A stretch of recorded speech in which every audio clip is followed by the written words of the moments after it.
Hi everyone, Tony Gasper, Superintendent of Schools. I'm coming to you on a Sunday night, as you can tell by my t-shirt instead of my usual shirt and tie, with a really critical and important and time-sensitive message. I want to thank first and foremost everyone who came out to the multiple budget forums we've had. We've had townwide forums, we've had a forum just for Spanish-speaking families. I've spoken with the Chamber of Commerce. I've spoken with, I believe, every PTO or PTA in the district. I want to let you know that our budget situation has become even more critical. And I know that there's already some efforts underway by people in the community to advocate, and I want to say thank you for that. Really, right now, parents and students, you have the strongest voice. I'm going to talk you through a few things. As you can tell, I'm doing this video from my dining room table on a Sunday night, so it's not going to have the usual editing or the nice graphics and such, so I'm going to do my best just to talk you through. So, Mayor Sanchez released his budget last week, and unfortunately and very disappointingly, it includes a budget decrease, not the budget increase that we need to keep our services intact. I want to say that I've had a good working relationship with Mayor Sanchez from my very first days here when he was a state representative for us, and I know him to be an advocate for education. And at this point, I'm just assuming that his budget is a mistake, that an error was made. And I'm assuming that an error was made because he was given bad information or bad advice from somebody who maybe thought they were giving good advice. But I'm going to lay out right now for you why the situation really is critical. I also want to address right here and up front that rumors do get back to me, just like they get to you. And the rumors of this idea that the budget that I presented to the board and then that the board adopted to move forward to City Hall was some type of ploy or political maneuver or some idea for how to make one political party look good and the other party look bad. Please trust me when I say that is just ridiculous. Our budget is a document that my team and I spend months preparing. It is devoid of any kind of political motivation. And if you came out to any of those forums that we held, you know that it's a flat services budget, a level services budget. We're not looking to increase or decrease anything in our budget presentation. We know that the number is huge. There's no denying that. And I know that Mayor Sanchez and the Common Council do not have an easy job in front of them, but I do, it's my job.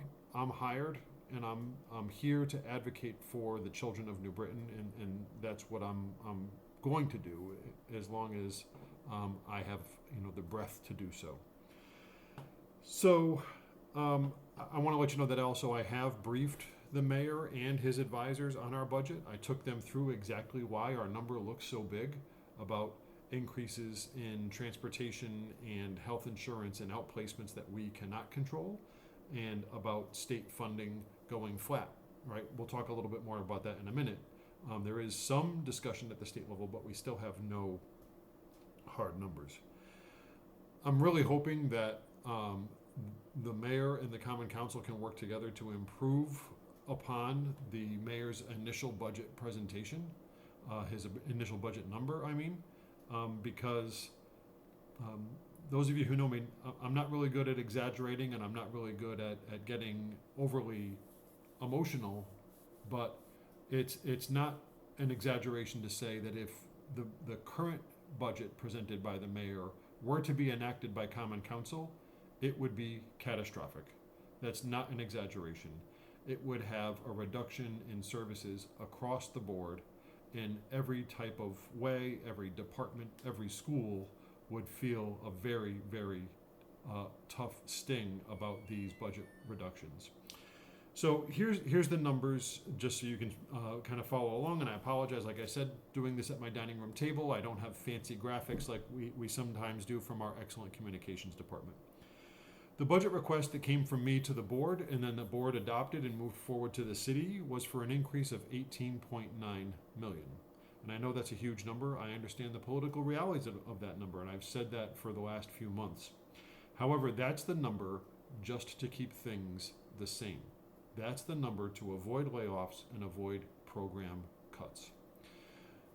I'm not going to repeat it here. If you came to any of our presentations, you heard that from me. Our budget book is incredibly transparent and incredibly detailed. It's still on the website.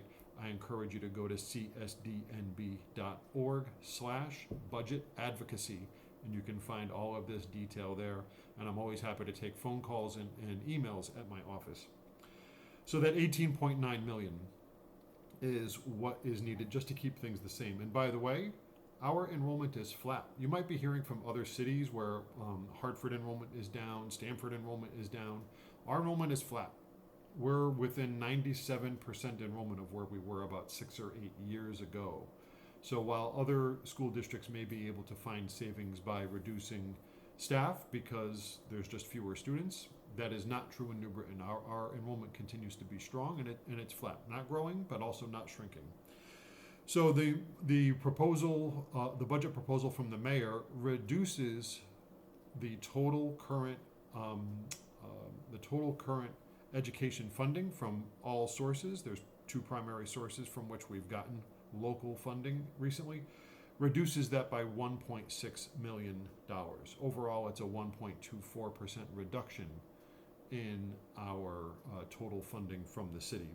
So that takes that 18.9 million number up to about 20.5 million. $20.5 million is now the gap. $20.5 million is where we are away from. We're short of not having to cut anything. A few minutes ago, I mentioned that there is talk at the state level about additional monies coming from the state. Unfortunately, all we have there is kind of what gets out or talk or rumors. So being optimistic, the largest number I've heard that for New Britain at this point would be somewhere around $8 million. It could be more or it could be less, but that's the number we have. So just very simple math. I'm taking the $20.5 million gap. I'm adding back in potentially $8 million from the state. That leaves us with a $12.5 million gap. And $12.5 million does not come from nibbling around the edges or getting rid of a few people here or there. $12.5 million is extremely substantial, and I've been saying this throughout the whole budget process. This is my 11th year as a Connecticut superintendent. It's my 30th year as a public educator in Connecticut. This is the budget that scares me the most, and I've been saying that since December. There are plenty of factors about how the district was funded in the past from Common Council, how the district has been funded in the past from the state. Again, if you went to any of my talks, we went over this in detail. Those are things that are kind of, the check is coming due now. The bill is coming due now, unfortunately. And again, you heard us talk a lot about we are already a very lean organization. Only 2.7% of our staff are school or district administrators, and that's less than any other district in Connecticut that's like us. So there's always calls for, oh, you're top heavy, or oh, you have lots of vacancies. It turns out when you compare us to districts that are like us, we do very well. We're very lean on administration, and we're second best in our group for how many vacancies we have. So there's always things we can do better. We have been making progress in a lot of areas, as you know, but we have $12 million gap. So tomorrow morning, it's going to be heartbreaking, but tomorrow morning I'm going to be meeting with my senior leadership team, and we're going to envision what it looks like to take $12.5 million worth of services and staff away from the children of New Britain. And then on Thursday night, I will present that very disappointing and depressing list to the Board of Education. They won't vote on it on Thursday night, but they will get their first hearing of it. That's a public meeting. It'll be live streamed, and of course, the public is always welcome to attend our meetings. On the day before that, there's a regular meeting of Common Council. This Wednesday, there's a regular meeting of Common Council. That's where our budget is now.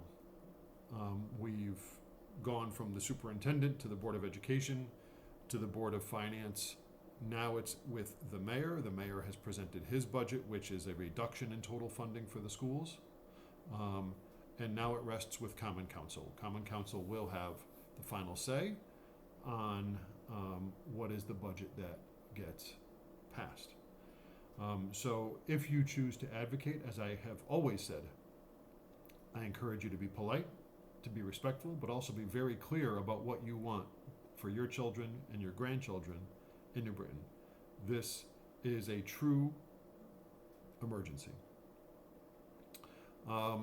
I do not envy the mayor, and I do not envy Common Council. This is an incredibly difficult decision. I will say that our city, like every other city, does have a reserve fund. And that reserve fund is something that councils try to not to dip into unless it's a real emergency, because it can affect the bond rating, which is basically the city's credit rating. However, in 30 years in public education, I've never seen a bigger emergency than this. So if there are reserve funds, I believe the Common Council should consider dipping into that. The governor has made a commitment that in the following fiscal year, in the 27-28 fiscal year, he's committed to there being a more permanent fix to these funding problems. So we're hopeful that this is a 1-year emergency. It's an emergency, it's a crisis, and if we don't fix it, if we don't get all or close to the amount of money that we're requesting, it will be very, very damaging to our ability to provide services to kids. Everything will be on the table. Class size, after school activities, transportation, all of these things will have to be on the table, because there's no way to get to $12.5 million without considering all facets of what we do. It's just too much money. The gap is too large. So that's my message for tonight. I'm sorry that we've gone on for about 12 minutes now. I'm sorry that I didn't have all the flashy graphics that we usually have for these messages. I hope that you will consider visiting that website if you haven't already, csdnb.org/budget advocacy.